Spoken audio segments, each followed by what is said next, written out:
when one strips all that enculturation away, then you get to really what the traditions refer to as naked mind and reality. And that's something that's arguably the core transcultural dimension that we all return to, irrespective of your background, your religion, and whatnot.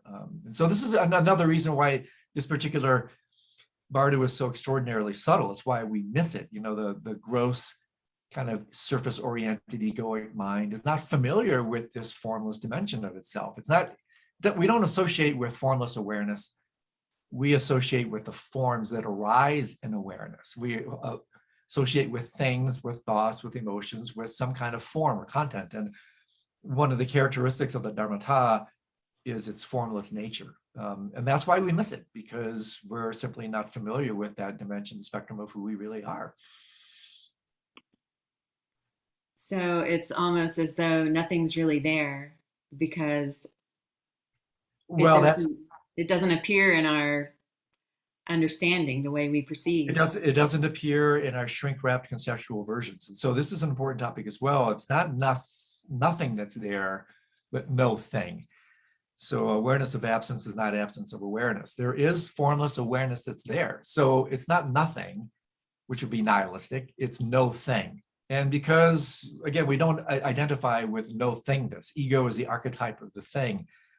And so when those superficial egoic dimensions are stripped away, and that is exactly what takes place on the death journey. That's what death is. It's the non-negotiable, uncompromising, kind of forceful release of all these cultural trappings, so to speak, all the things and various dimensions of that obscure this fundamental nature. And so if we don't identify with our nature as being, in fact, no thingness, then again, another reason we skip it. But here's the really good news.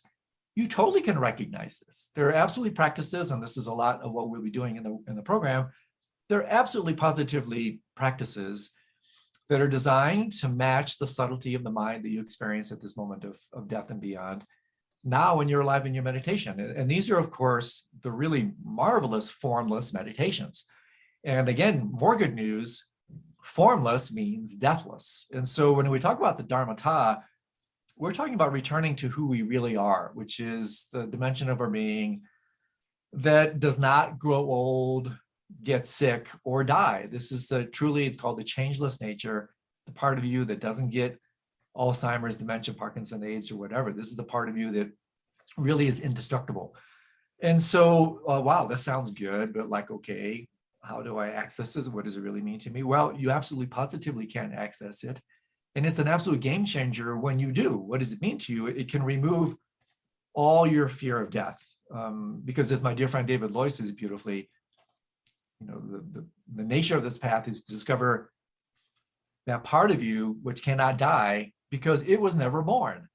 And that's this deathless nature. And it's available to us not only in the bardo at the end of life, according to the Tibetans, it's available to us in the bardo, the gap, every night when we fall into deep dreamless sleep. That's a similitude experience of that. But even more intimately, if you're aware of it, that little micro gap, that little micro bardo between each and every thought. And this is where it gets really cool and really applicable, because if you can simply become aware of that space between thoughts, the space between mental content, that's your ticket into the Dharmata, because that's the way the Dharmata manifests moment to moment to moment. And that's what we do at this program is we use kind of the archetype, the death principle, as its mostly manifest in this heightened way at the moment of death. We use those principles to work our way back to how these teachings and processes take place moment to moment, day to day. And therefore, we realize the utter immediacy and practicality. It can seem at first that, wow, these Bardo teachings are really esoteric. Well, no, not really. They're highly exoteric. They may seem esoteric only because we haven't experienced them and recognized them fully. And so that's part of my charter, is to introduce this terrain at the level of a map. Say, here's these amazing teachings, not just from Buddhism, but from all the other non-dual traditions, non-dual Shaiva Tantra and the other wisdom traditions. And then take that fundamental narrative, implement it through the practices, the meditations that allow you to bring that map into your territory, into your experience. And then really, I think most importantly, is realize, whoa, these principles are happening all the time. I can use these teachings to help me deal with the end of a relationship, the end of a job. Anything that ends abides by these fundamental principles. And that's really important, because this becomes then really super practical stuff. And therefore, it's like a twofer, even a threefer. You're getting so much more than really meets the outbound eye. Yes, you're preparing for death. Yes, you're preparing for lucidity in the sleep arena, and we work a lot with the nocturnal meditations, dream yoga, and sleep yoga. But then the threefer is these teachings then work also to help us maintain lucidity and awareness in the midst of everyday life.